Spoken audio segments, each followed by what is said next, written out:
it's always different. I think it's a really good opportunity at the moment because kind of like old music industry was this kind of like terrible, exploitative old boys club, and that's why it kind of crushed itself and died. And there's still an element of that exists. There is a little bit, but fundamentally we're in a really great opportunity now where like all of us collectively can kind of replace it with something better, and I think something geared a lot more around the artist and relationships, and it's kind of a bit like the Wild West, and that you can make up your own rules a little bit. So I think it's a great opportunity, a great moment for sort of new labels to kind of come through and build from that. We were saying it's really frustrating that like when we started there were plenty of good signposts for great labels that we could like copy, really, like from Discord in the States, who like were doing all these great kind of DIY punk things through to like Constellation, amazing artwork and packaging, and like and then in the UK and stuff as well, like labels like Domino and things like that, when they were just doing licensing and stuff when we started, it was kind of, there were roadmaps.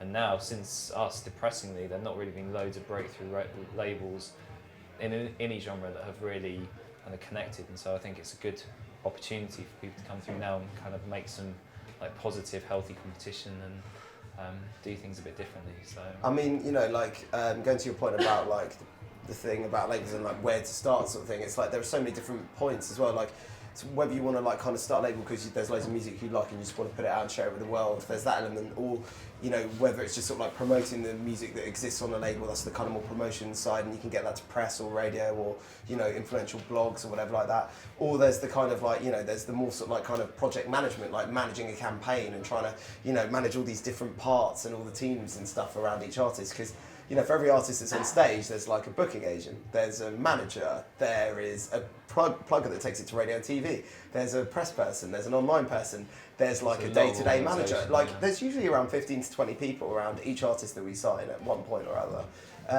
And, you know, so there's a lot of coordination that's involved, and that in itself can be quite a creative process because you're trying to herd all these cats into like a kind of central direction, and, you know... It's all dropping at the same time, so like you have your like big TV at the same time as you have your interviews dropping, and like getting a track on the radio at the same time and pushing for playlists and things like that. So there are many different elements to a label, and all of it mostly is creative.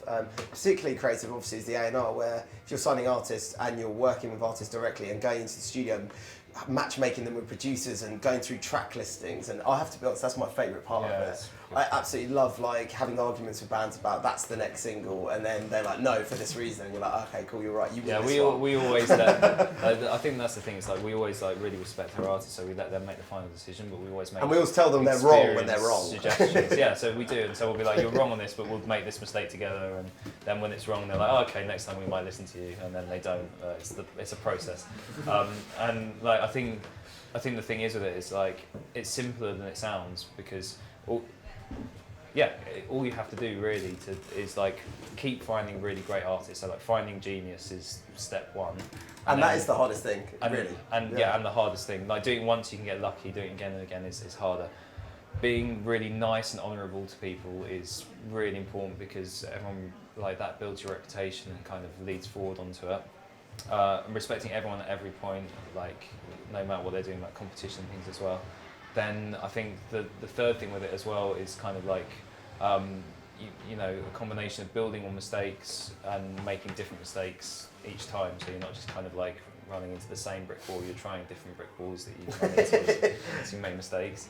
And then with your artists and things as well, I think it's like, you know, making promises that you can actually keep. So like, it would be ridiculous when we started to say to the Subways, oh, you know what, we can do a 5-album deal because we didn't have any funding, we didn't know how to put out an album, we'd never, like, be stupid. So instead we said, like, oh, we can do a first single. It had 4 songs, I think, so Some of it would be stupid all around, but we were like, let's do a first single and we can definitely do this, and this is how and why. So we made a promise and we kept it, and then that's good reputation that goes on, and we let the band go on and become bigger with someone else, and that was really cool. And I think it's that thing of like, you know, make a promise, keep it, and then you kind of build up collectively. I think there's a lot of old school values really, but with like a forward thinking approach to how you get the message out there. And working really hard as well, that's like the thing, it's like, it is a total lifestyle, labour of love thing.